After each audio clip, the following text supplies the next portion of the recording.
seryo at sa buhay ko ng bawat isa. Pero kung tayo pwede isukulit o igawin, wala po eh. Amen? Kundi tayo ay maglingkod sa Kanya, magpasalamat sa Kanya. Kaya, excited na ba tayo? Marami na tayo na-invite. Amen? Ang prayer po natin ay aapaw ang maraming kaluluwa, ang maraming tao sa arena this coming Sunday. Amen po ba? At meron tayong ginawang pangako. Sabihin po, pangako. Pangako. Hindi tayo nangako sa Diyos. Hindi kay Brother Eddie, hindi kay Pastora Janet, hindi kay Pastora Leora, tayo ay nangako sa Diyos. Sabi ng Ecclesiastes chapter 5, kapag nangako po tayo, tuparin po natin. Ano ang ating pangako? Lord, mag-i-invite ako ng maraming mga tao, mga kaluluwa na nakakaranas ang himala ng kagalingan, declaring Christ the answer.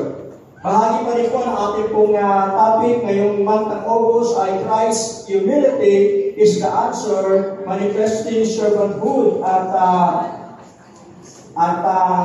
talaga pa naman ng part 2 ng ating pong napag-aralan last Sunday po. Doon pa rin po sa ating pong text na verse sa John chapter 13, verse 14 hanggang 16, sabi dito, I am the Lord, I am your Lord and teacher, but I wash your feet, so you also should wash each other's feet. Yan po yung pinaka-example ng Panginoon. Nilugasan ng paa ng mga disciple, at sabi ng Lord, kayo rin, maghuhugasan kayo ng paa sa isa't isa. And I did this as an example for you, so you should serve each other as I serve you. Paglilingkuran ang bawat isa, gaya na paglilingkod ko sa inyo. Believe me, servants are not greater than their masters. So, ganun po. So, narinig po ba ako? Yes! So, pag meron pong master, meron pong servants. Kapag meron pong manager, meron, anong meron? Meron ganito. Kapag may employer, yung employer ko, yung company, meron employee, empleyado. So, yun po, yung friend ko po, yung chapter 13, yung kanila po yan. Ang story ko ay doon po sa verses 1 to 3, Jesus knows his time is short. Alam po ng Panginoon na napakaiksi na ng oras at any moment from now, sa John chapter 13, verse 1 to 3, alam ng Lord na napakaiksi na ng kanyang oras at any moment from now, siya ay mag-aali na ng kanyang buhay doon sa krus ng Kalbaryo. Kaya doon sa verses 4 at 7, he washes the disciples' feet as an act of humility. Doon naman po sa verse 8, sabi dito ng Lord, sabi ako sa Peter, ay nag-object, sabi ng Panginoon, kailangan basan pa ang mga paa. Sabi ni Pedro, Lord, huwag mong hugasan ng paa ko. Siguro, nahiya si Pedro. Pero sabi ko ng verse 8, kayo ba ng mga cellphone, this time, yung merong flashlight, kung wala ko, kasi yung flashlight, kung wala, nahiya.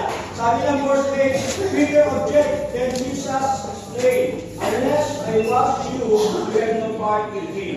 Mali ba hugasan kita, Pedro? Wala kang makagit sa akin.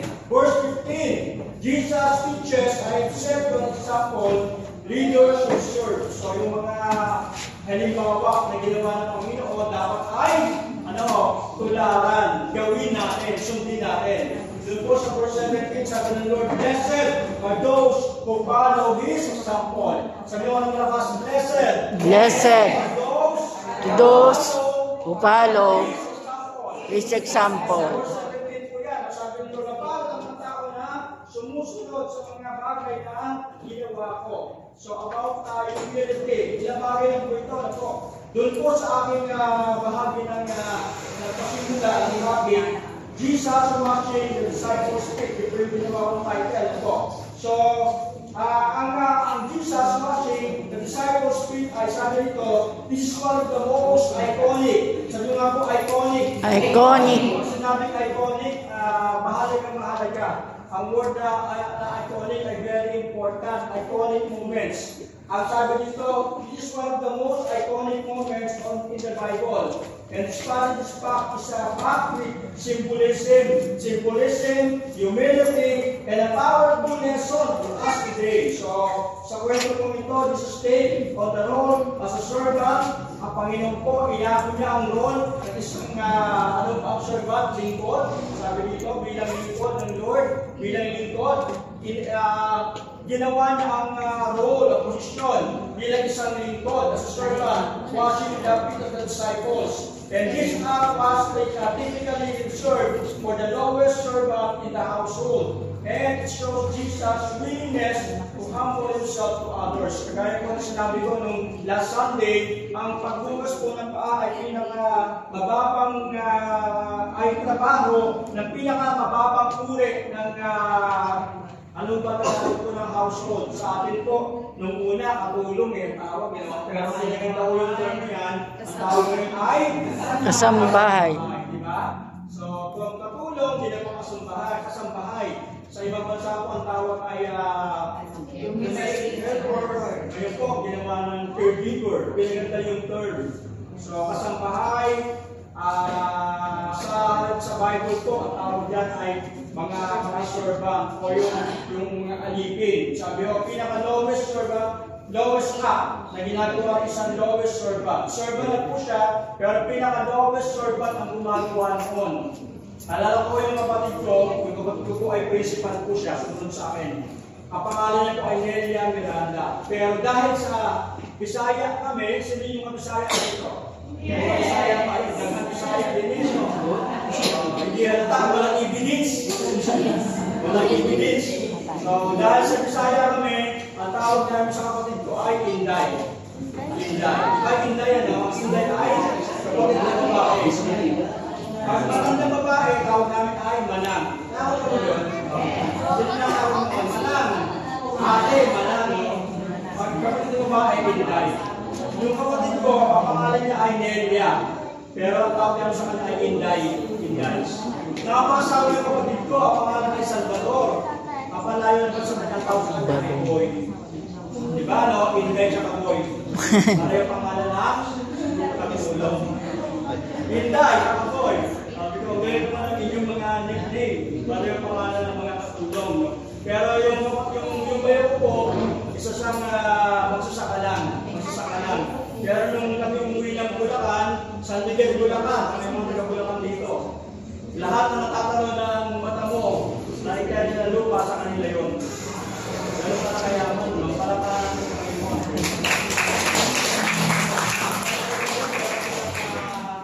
palestaan, kaya po rito yung alagaan nila ng tayo.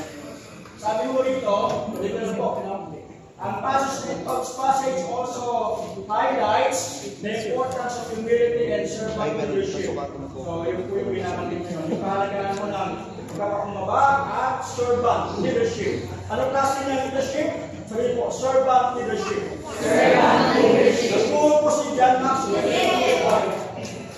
Palapakan natin ng Panginoon. Ay, hindi nila sa inyo eh. Lord, tutuloy ko ba ito? Hindi mamaya kasi naghahapon ng Lord ng pangintulog ko ay hindi ko nawala yung process ako ng bakos. Sabi ko, hindi ko ako bukas, hindi ko pwede yung nalalong process. Anyway, sanay naman po ako sa sigawan. Kasi ako ay naging officer po sa CAP nung kapanahon nito. Nung tayo yung batang, meron tayong gagawin na batalyon Ajika, S1. Sanay ako yung sulat ko yung nasa harapan ng quadrangle. Kaya nung ako yung high school ko, delikado naman ako ng mga babae. Wow! Kasi nagpapalong ko sige na sabihin ko, Cadex form 10, 9, ako yung babae sa akin. Ako yung command officer nila. Puro babae ang hawak ng iba. Kaya naghahabol nila ako sa akin. Pila sila natin. Inspection, finger nail, Santo G, Garrison Bell, tapos, hairnet, lahat ko yun. So, ako ay batalyon S1 adjutant, ako ay high school, officer. Anyway, yung months na pinag-aaral natin. Kaya sanay ako na walang microphone. Meron akong built-in microphone. Pero mas na may microphone. Atin kung palapakan ng Panginoon, tuloy natin, praise God.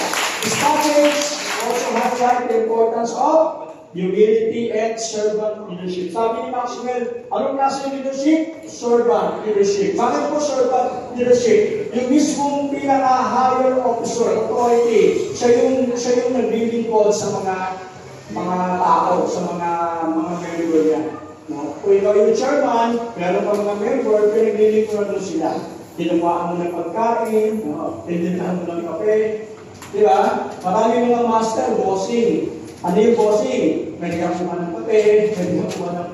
Pati nga ako, tissue may nagkakaroon pa sa kanya eh. Maraming ganun mga master. Pero ang sabi dito, yung leadership na meron sa Jesus Christ, siya ay servant leadership. Yung trabaho niya bilang servant, ginagawa niya rin yung trabaho ng kanyang, siya bilang master, ginagawa niya yung trabaho niya bilang lingkod. Because he want to teach people yung example na kapakumbabaan. Sabi ko, humility. Humility. And Jesus teaches us that true leadership isn't about power or status, but about serving others with love and compassion. Maganda mo nito.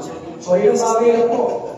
Sa ating pong topic, Jesus watching disciple spirit, ilang lesson learned. Natin pong magtutumhaya at tayo mag-close of prayer. Number 1, humility is essential for leadership. Sabihin po, humility is essential for leadership.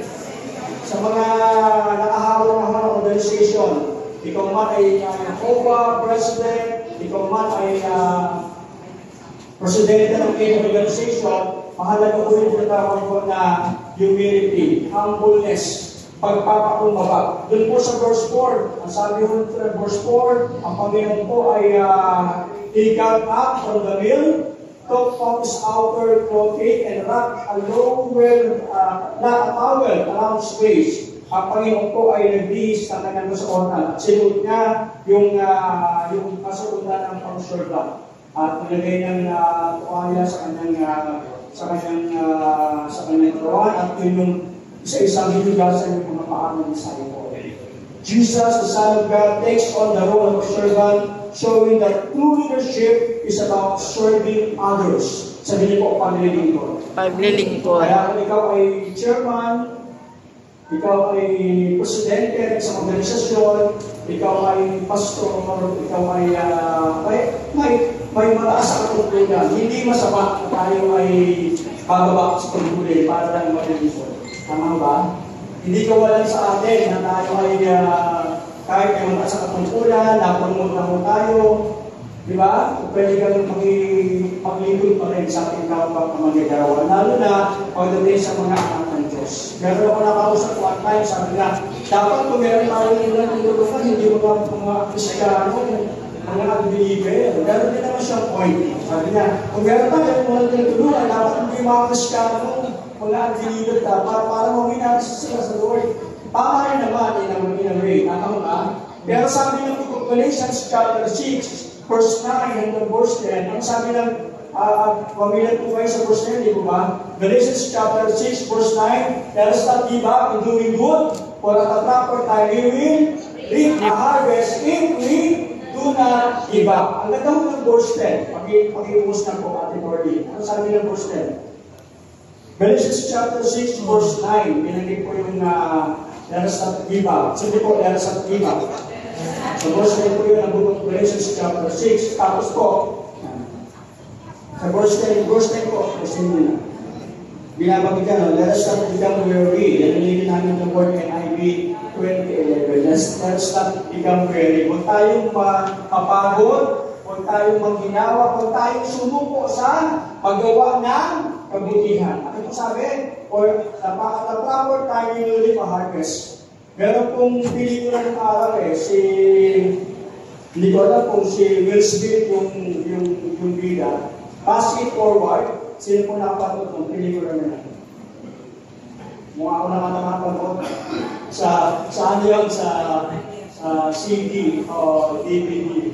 Fast it forward, yung sila matama, gumagawa ng kabutihan, tapos sasabihin na yung ginawa ng kabutihan sa iyo, gawin mo rin sa iba. Pass it forward.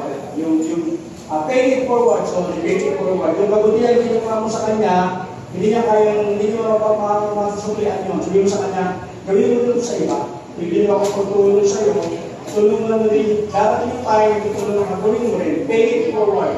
Pay it forward. Sabi mo rito, yung ginawa ng Panginoon, yung kanyang bilang isang master, he takes the role of servant, showing that leadership is about serving others. Sabi po ng verse 9, let us become weary in doing good. Huwag tayong huminto, huwag tayong manghinawa sa paggawa ng mabuti. Bakit po? We will reap a harvest at the proper time if we do not give up. Ano ba yung sabihin ito? Yung mga ginagawa natin, paglilingkod, pagtulong. Makita mo lang maraming dala-dala, di ba? Titignan mo lang. Sige, kaya mo yan, kapatid. Di ba? So, makita mo tumatawid. Senior, ikaw, lakas-lakas mo. Anong gagawin mo? Tapos mag-picture ka, Christ-likeness. Tapos wala kang ginagawa, may tumatawid ng matanda, dahan-dahan sa kabila ka. Nakita mo lang matanda, ako nakikang dala. Yung t-shirt mo, may verse sa Bible. Tapos, born again ka, hindi ka malalamanggit. Nalala ko, bakit nagay po ako doon sa may kalsadang bago. Tapos nakita ko, ang dami mga pusa sa gitna ng kalsada. Ang dami pusa, mga maliliit. Mabuti na hindi mabilis sa takbo namin. Choice, isa-isa ko yung pusa. Dahan-dahan akong umito. Tapos, isa-isa ko. May mga tao nakatingin sa akin. Walang ginagawa, hindi mo lang inaalis, no? Isa-isa ko, dinapag yung mga pusa. Tinabi ko yung mga pusa. Kasi masasama ko talaga. Tinabi ko. Nahaba na ko ng pila ng kotse, nagbubusila na sa akin. Sabi ko, bakala kayo dyan. Pet vlogger ako. Kaya hindi ko yung really. Napakarami na lang ng pusa, no? So, tinabi ko, kasi yung mga puting. Tinabi ko siya. Ako, sabi na ko ng pila, nagbubusin na yung mga kotse. Nung pagkatabi ko, sumakay na ako ng kotse, tinignan ko sa side mirror. Nakakatuwa naman kasi, pagdating ko sa mga pusa, bumalik ulit sa gitna na kasi. Pero nagparantakan yung mga tao, parang may bayan, yes! Woo! Okay din yung mga pusa. Nung nakalas na ako ng muli na pagdating ko, nagbati ka na naman ako sa atin. Ano yung bahala na kapit sa buhay nyo? Ano ginagawa nyo? Minsan yung pagtulong natin, kapag gumagawa ng mga yan, minsan hindi rin na-appreciate masyado. So sabi mo ito, no, sa verse 10, especially, verse 10 po, therefore, as we have opportunity, kung may pagkakataon, Kuya Peter, no, pag may pagkakataon, sabi nito, let us do good to all people, sa lahat ng tao, walang pili-pili. Pero ang ganda ko ng letter B, sabi, especially to those who belong to the family of believers. Meaning, ating pong kapanampalataya. Kung yan ay GIL, yan ay UNIDA, yung ating brothers and sisters in Christ, ang tawag ko dyan ay brothers keeper. Sabi po, brothers keeper. Brothers keeper. Ang mga pulis ko ngayon, may tinuturo sa kanilang lesson. Kaya ang mga pulis ko ngayon, mababait po sila eh. Kasi meron silang tinuturo ang mga pastor na values, formation sa kanila. Ang tawag doon ay MBK, may brothers keeper. Kaya naman po ng mga pulis ko, mababait, di ba? Kasi natuturo sila ng Word of God. At marami na ngayon mga born again ng mga pulis. Di ba sa Facebook may pulis na nag-share ng Word of God? Amen? May pulis na pinapara, hindi naman pinuputongan. Binibigyan pa ng love gift. Di ba? Bakit po? Nabago na ang puso. Na-born again na. Amen? At inihapal ka ng Panginoon. Praise God. Hallelujah. Sabi ko ito, ni John Maxwell, yung sa picture, the best leaders, ang sabi yan, are humble enough to realize that their victories depend upon their people. Tama ba yan? Tama ka? Sino sabi tama yan? Masa ka ngayon? Sabi ni John Maxwell, no? The best leaders, yung mga best leaders of po, are humble enough to realize their victories depend upon their people. Kung baga, as a team, hindi mo tatagumpay ang team ng basketball, volleyball, kung walang mga tao na magtutulong-tulong para makamit ang katagumpayan. And so, with our anniversary is coming Sunday. Hindi mo kakayanin ni Pastor Leora, nila Pastor Vilo, hindi namin kakayanin ng mga pastor na mga pulot natin ang Marina na kami lang. May gagawin mo kayo sa kanya, kailangan natin ang bawat isa. Kailangan natin ng bawat isa. Kailangan natin ang bawat isa. Ito si RLC, mag-i-invite ng 30. Ayan, mamaya po yung 30 natin ha. Papanalangin natin yan. Yung mga 30 ninyo. Pastor, niliyo ko sa bahay namin. Naku, pastor, napanggapan po ata. Naku, pastor, no? Natabo, naging scratch. Hello, mahalaga po yun. Yung ating pong 30, mahalaga, no? So, example po, tayo dito ay meron pong 30. Kung meron kang 13, magagawa at LC. Kung meron kang 13, magagawa. Ang bawat isa, magdadala ko ng 30. 30 times 30, ilan po yun? 900. Hindi po. Ilan po? 9,000, no? Sabihin natin yung 30 na yun. Sakto po, 30. Basic mong in-invite. Nag-message ka hanggang Sabado. O makakapin. Sa Sunday, bukas. Sa Sabado na kayo, bukas. Bukas po, susundin natin yun dyan. Huwag nyo kayo nilimutan. Pwede ba? Regalo mo sa akin, sa Panginoon. Atin tayo ng anniversary. Kailangan yung 30. Sabihin natin yung 30 na yung mga 15 lang. Ang talagang sure na nagpunta. So, kung meron tayo ng 30 times 15, ilan pa yun? Amen? So, napakarami na yun. At kung bawat GIL District 4 ay mag-i-invite, ang napakarami kong tao, mag-i-invite po tayo, ano ang nahinan natin? Para maranasan nila kung meron silang problema, sakit, karamdaman, kung nasa kanila ng kasalanan, kahirapan, ano mang pinagdadaanan po nila, tinarap po natin that Christ is the Answer. Christ is the Answer. Tinarap po natin na kailangan nila sa Kristo sa buhay nila. Kailangan nila ng himala ng Diyos sa buhay nila para makalaya sila. Kaya ako, yung ating pong pamilya, baka naman, yung ibang tao, inibay ko, yung pamilya mo, hindi mo inibay. No? Dapat ko, kung meron tayo na naman ng inibay, yung pamilya natin, then yung mga anak mo, yung kakilala mo, kaibigan mo, yung kailangan mo ng pagkakailangan, alam mo na kailangan nyo ng himala ang ating pong Panginoon. So, sabi dito, humility is essential for leadership, sabi ko ng verse 4. Pangalawa po, love requires action. Sa ating pong paggawa, at dapat ito magkasama yan ng pag-ibig. Sabi nyo, you can give without Loving. Pwede ka magbigay na hindi ka walang halong pagmamahal. Awa ka lang, nagbigay ka ng 5 piso. You can give without love. But you cannot love Without giving. Hindi mo pwede nagmamahal ka, pero hindi ka nagbibigay. Si Lord niya, nagmahal ang Panginoon sa atin. Kaya sabi ni Romans chapter 5, verse 8, this is how God demonstrates own love toward us. That's why we were still sinners. Habang tayo makasalanan ng pasabi ng Bible, Christ died for us. Kaya ang unang-unang nagbigay sa atin, kaya meron itong sa Christmas, Spirit of Giving. Bakit po? For God so loved the world, He gave His only begotten Son, that whosoever believe on Him should not perish, but have an everlasting life. Nagbigay ang ating pong Panginoon. Nagtagyo ba kayo? Gusto ko na, salamat sa Lord. Salamat sa Lord.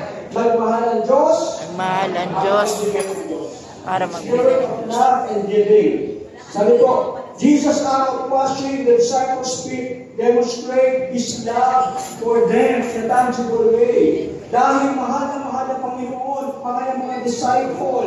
At yung mga disciple na yun ay mag-i-encourage din, mag-share din ng salvation, and the same thing they will do so. Yung pagbukas ng paa, ipinakita niya ng Panginoon. And out of His love, ginawa yun ng Lord. Amen po ba? Love requires action, and it is something we should do. At niyawag ng Panginoon sa bahay ko nito, praise God. Kung mahal mo, may gagawin ka. Amen? Yung mga naniligaw dyan, di ba? Yung mga tatay na yun, kung yun yung dating girlfriend, kasama nyo. Tapos sabi mong I love you, ibibigay mo ang lahat. Susungkitin ang bituin para ihandog sa kanya. Di ba? Malayo man, no? Ang pinagalingan. Di ba? Harangan man ng tabak. Sir Peter, harangan man ng tabak, di ba? Si Pastor ko ay nakakatira sa paliparan. Ang layo ng bahay. Kami ay sa Paranaque. Hinahatid ko sa kanya. Kahit umuwi ako ng gabi, okay lang. Kasi mahal na mahal. Tama ba? Kung nagmamahal tayo, nagagawin mo lahat. With sacrifices, bakit po mahal mo yung tao nyo? Pag nanliligawan pa, no? Yung lalaki, pag nag-uusap yung lalaki, nakatinig sa mukha ng lalaki, ganda-ganda sa kanyang girlfriend. Pinalaki na yung gano'n, no? Pag nagpusabi yung lalaki, yung babae ko, tumawa sa kanyang boyfriend. Para sa salita sa lalaki, nahiling si babae, o vice versa. Nung kinasal na, nagkaanak na, pagkaroon na sa salita, kami bayan ang hinilig. Iba na. So, hindi dapat nagbabago. Kung kapagmahal mo, willing ka pa sa sacrifice. Amen? Kaya yung ating invite, siyempre, meron na mawalan ng masahe. Pero good news po, meron ako tayong ihahanda ng mga helicopter, mga bus sa kanila para sunduin sila. Meron tayong provider ng transportation. At si Kuya Digong po, at saka si Kuya Peter, tinapos ng mga barangay. Kung kinakailangan magpahirap ng mga barangay patrol, di ba? God will provide even yung vehicle po nila. At kung palalaan ng Panginoon. Tayo rin po, pwede tayo mag-sponsor. Example, Pastor, gusto ko magbigay ng panggasolina. Pwede rin Kuya Peter? No? So, welcome sponsor ng panggasolina. Diba? O Pastor, gusto ko magbigay ng pagkain ng mga komunigasyon natin. Very much welcome po yun. Sponsor, tawag po doon. Diba? Maging bahagi po tayo paggawa ng kabutihan at love in action. Hindi ko pwedeng I love you, pero wala ka nang ginagawa. Andiyo po tayo? Pagmahal mo ang Diyos, mag-aakay ka ng kaluluwa para sa ating Panginoon. Amen? Andiyo po tayo?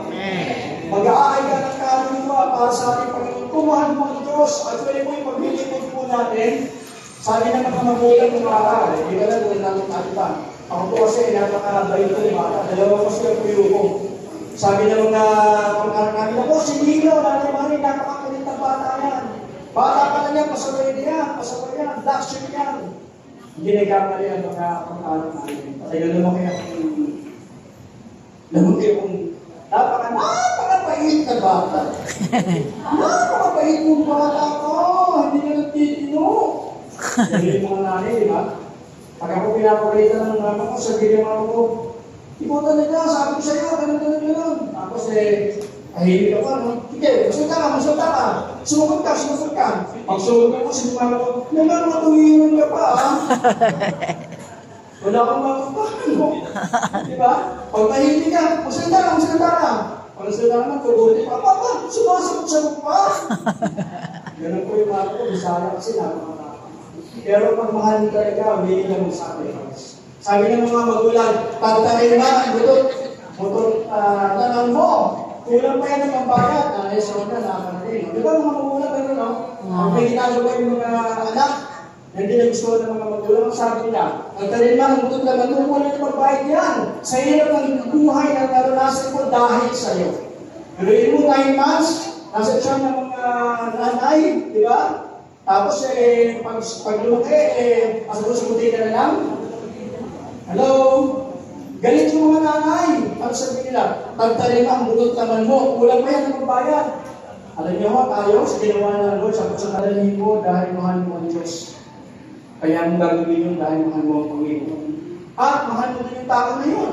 Gusto mong makalaya sa sumpa yung tao na yun. Gusto mong makalaya sa anong karamdaman, kahirapan, bisyo.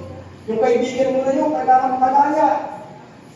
Sama po natin sa gawa ng Panginoon. Hindi po ba kayo? Hindi po palapakan ng Panginoon. Okay lang po ito, mga dalawang po lang. Servant leadership is a model for Christ living. Hindi po, konti lang po ito. Servant leadership is a model for Christ living. Ang servant leadership po ay isang modelo, isang halimbawa para paano tayo mabuhay bilang mga tagasunod ni Kristo. Ito yun. Sabi nito, Jesus' example encouraged us to put others first. Sabi niyo po, put others first. Put others first. Yung bago ako, ikaw muna. No? With humility. Ang servant leadership ko po ay uunahin yung kapakanan ng iba. Pag kumakain, di ba, yung kanin, ikaw muna, Ate LC, selfless service.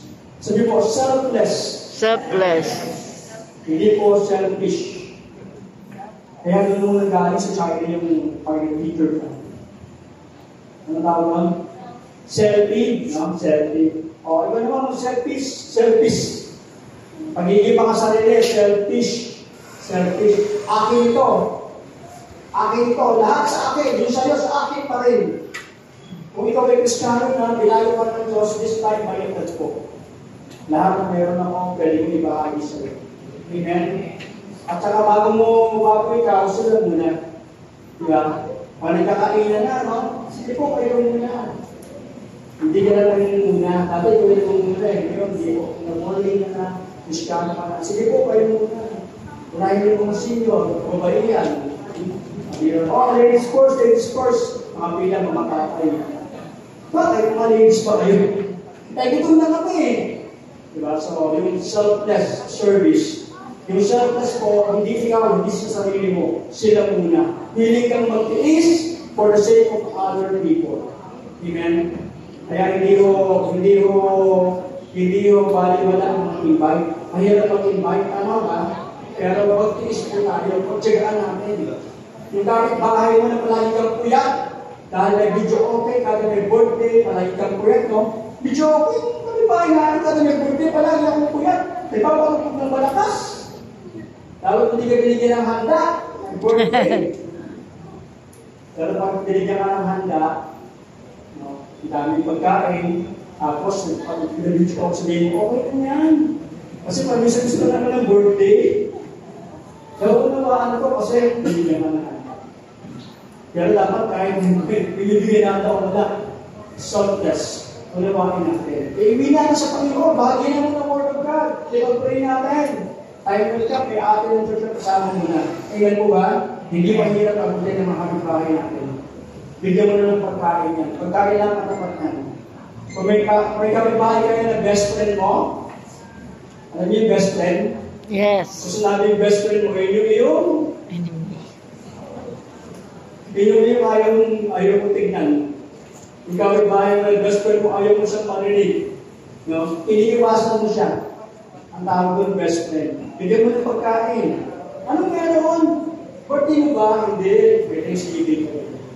Bumigyan mo na para sa iyo. Ikaw ang muna may tayo ng kabutihan sa kanya. Amen? Tayo mo ka, gagamitin niya. Nagawa ng kabutihan sa iyo. Tayo mo ka, sabihan, saan mo mga ating church? Sama mo. Hindi mo nagiging kabutihan. Bakit po? Nagtayin ka ng kabutihan. Amen po ba kung para Panginoon? Hindi rin sa bawat, ikaw nyo yung magbibigay po sa kanya. Bilang mga tao na po, ang nagawa natin ng kabutihan para sa kabutihan nito. So, giliwan po sa inyo, last Sunday ba yun? Yung papunta kami dapat ng bid-bid, yung tiyari ni Pastor Rates, may pagod si Pastor. Naman po yung pagod eh. Tapos sabi ko, tsaka mag-traffic po kami, kanilin na kami, sabi ko, parang kakayaw mo ba rin? Sabi ko, kakayanin. Kung hindi mo kaya, kasi sunod ko yung pagod namin, gabi-gabi eh, yung gawain. Baka pwede tawasin si Brother Peter, gano'n lang, nandun po si Brother Peter. Tapos bumalik po kami, nag-malimugan lang po kami. Habang makikita kami ni Pastor, may exercise siya, kami siya, gawa niya. Makita ko sa may side hero yung mama. Madaming dalang umasa ng pipe.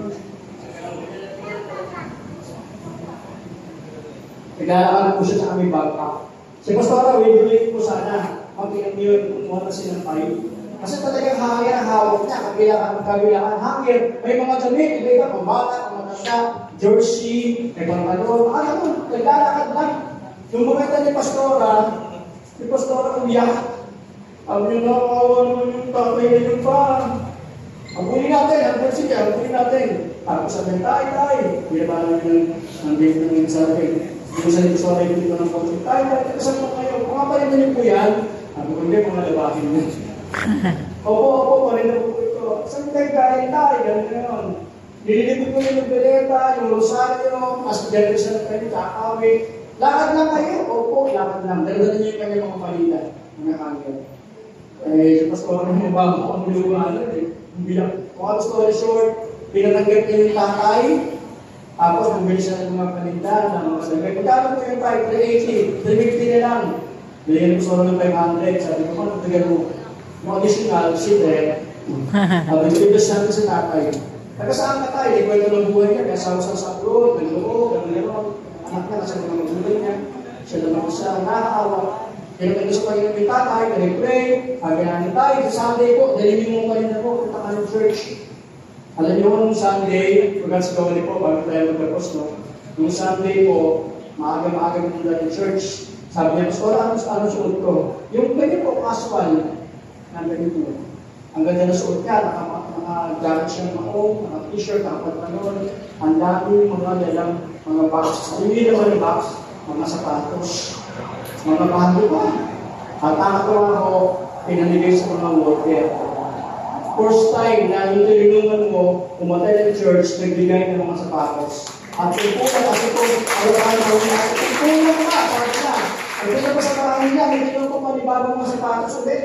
Mga paninigay pula dati yan, hindi na naubos. Pinamigay niya, naging generous, pinta ka na yun. At kung palabangan ka na yun. Hindi naman yung sabi sa kaya, ay hindi na mga vloggers, wala akong camera dito. Tinlan yan, ititsuran.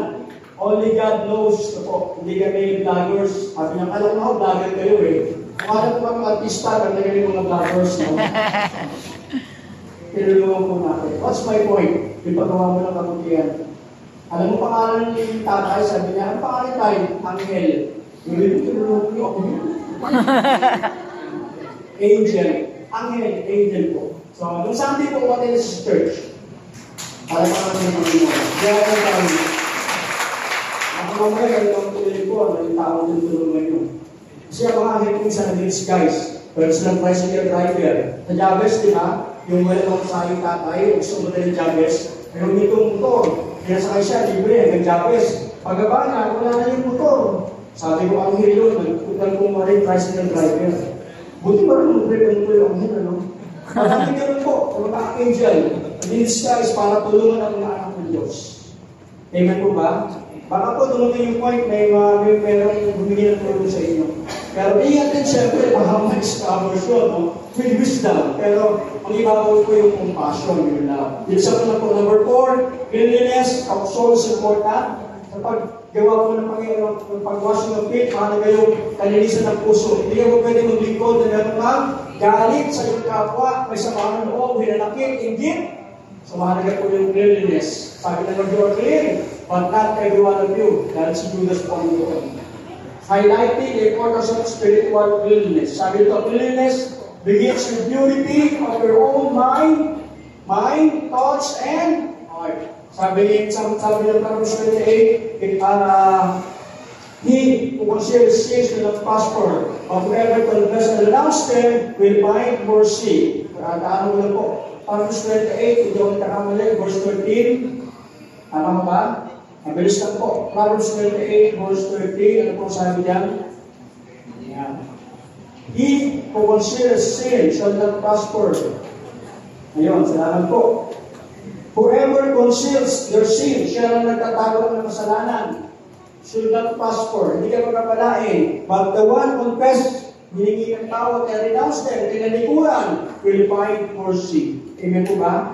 So, mahalaga yung cleanliness, purity of heart. Sabi David, create me a clean heart, O God, and renew our spirit within me. Number 5, Jesus is an example to us to follow. Yung ginawa ng Panginoon, example yun.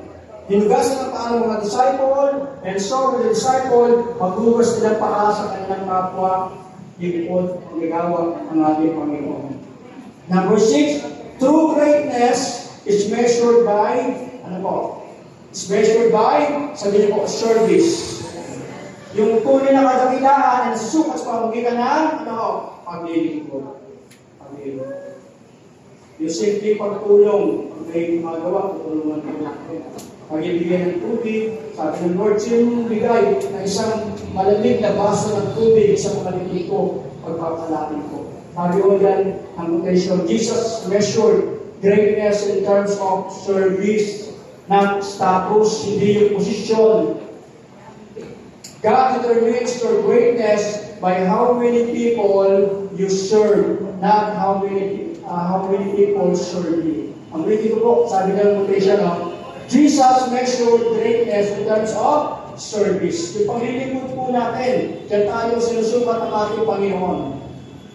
Yung ating paglilingkod, dyan tayo sinusukat ng Lord. Sabi nito, not our status. God determines your greatness by how many people you serve. Yung dami ng mga tao na tulungan natin for God's glory, nagawa mo ng kabutihan, dyan ka sinusukat ng ating Panginoon. Not How many people serve you? Hindi yung maraming tao na naglilingkod sa iyo. Dahil presidente ka, dahil chairman ka, dahil manager ka, hindi po. Kundi yung mga tao na nagawa mo ng tulong, nagawa mo ng mabuti. Ako ba natin? Ating ka naman ang also para po ito. Number 7, saying the last, Jesus' love is sacrificial. Ang pag-ibig mo ng Lord, puno-puno na, sacrificial. It was love that nails that kept Jesus on the cross. Hindi po yung pako ang nagpako sa ating pong Panginoon Yesus doon sa krus ng Kalbaryo. Kundi yung kanyang pag-ibig sa atin. Sabi na Romans 5:8, this is how God demonstrates love toward us, that while we are still sinners, Christ died for us. Mahal tayo ng Diyos, siya ay nagpatawang tao, naging alipin, nagpakababa, namatay hanggang doon sa krus ng Kalbaryo para sa ating kaligtasan. Why? Mahal na mahal tayo ng Diyos. Kaya hindi kalugihan ang magsakripisyo. Amen. Kakainin mo na lang, bibigay mo pa sa Kanya para lang maligo siya. Malay mo, ito yung answer prayer ng Lord para sa Kanya. Ayan po ba? Sa mga blessing ko na nare-receive natin, sabi namin, salamat po. Sabi po, daluyan. Kasi ginagawa tayo ng Lord na daluyan. Alam niyo daluyan? Gather. Yung blessing na yan, pinapadaanan sa iyo yan. Kaya hindi pa na para sa iyo yan. Meron kong nananalangin yung pagpapalang niyo. Amen. Daluyan na po tayo ng blessing ng Lord. Alam niyo po yung isang pulubi na nalalang sa simbahan sa kapulis. Bago tayo tapos na. Meron pong pulubi sa simbahan, nakalunod po siya. Sabi niya, Lord, para mo na po, bilhin ako ng 10 piso. Ang kain ko man lang sa araw. 10 piso lang, hinihingi niya. Meron pong pulis, pinipigil ko yung pulis. Narinig ko ng pulis kung kaya yung pulubi. Bumuha ng pulis sa buwis niya. Sabi lang ko, 9 pesos. Kulang pa ng piso. Pagdating sa simbahan, sabi ng pulis, Sir. Sabi ko kayo, bakit sir? Ito, pinibigay ng Lord. Sabi ng Lord, salamat Lord, answer prayer ako, salamat Lord. Binibilang ko ng pulubi yung piso. Sabi ng Lord, sabi ng pulis, sabi ng pulubi, Lord, salamat Lord! Answer prayer ako, pero next time Lord, pwede pa Lord. Pag pinagpahan ko, pagkaan sa pulis. Kasi ginagawa ko ako sa Lord. Ating pala mga Panginoon, praise God. Tapos na tayo, ito lang sa gratitude. As we serve one another, mahalaga po yung, magpapasalamat. Kahalagahan po ng pagtanaw sa katapatan ng Diyos. Peter's initial refusal to let Jesus wash feet shows the importance of humility and gratitude. Sabi ni Pedro, Panginoon, hindi lang ako, kundi buong katawan ko. Because Peter wanted to show yung kanyang pasasalamat sa ating Panginoon. Ba't po tayo naglilingkod? To show our gratitude. Ano po yung gratitude? Pagpapasalamat sa Diyos. Yung paglilingkod po natin, hindi mo lang ginagawa rin dahil gusto mong maglingkod. Hindi po. Sabi dito, gratitude is not happiness that brings us gratitude. It's gratitude that brings us happiness. Pwede ko po, sabi ng quotation ako. It's not happiness that brings us gratitude. Hindi kasi masaya ka, marami kang pera, maligaya ka, gusto mong magbigay, gusto mong tumulong. Hindi rin po yun. Kundi yung gratitude that brings happiness. Dahil nagpapasalamat ka, tumatanaw ka sa biyaya ng Diyos, at isinishare mo yun sa iba, yun ang nagdudulot ng kagalakan sa ating mga puso. Amen po ba? Amen. Kaya ako, pwede ko tayong tumayo ngayong umaga po. Sabi ko na conclusion, follow Jesus' example of humility, love, and service in our daily lives. Asan po yung ating pong mga papel, yung mga araan? Asan po? Pastor, mga naiwan ko po. Sa akin po, kumpleto ito hindi mo na natapos, pero more than 13 i-invite ko. Sama sa member ng pamilya ko. Taga-Jaya, muli na po yung mga kapatid ko Napanood niyo ba yung 13? Ang jeep? Napanood ba? Yung mga nakatunong for service, kasi di ba pala natin? Ayan, okay, pastor,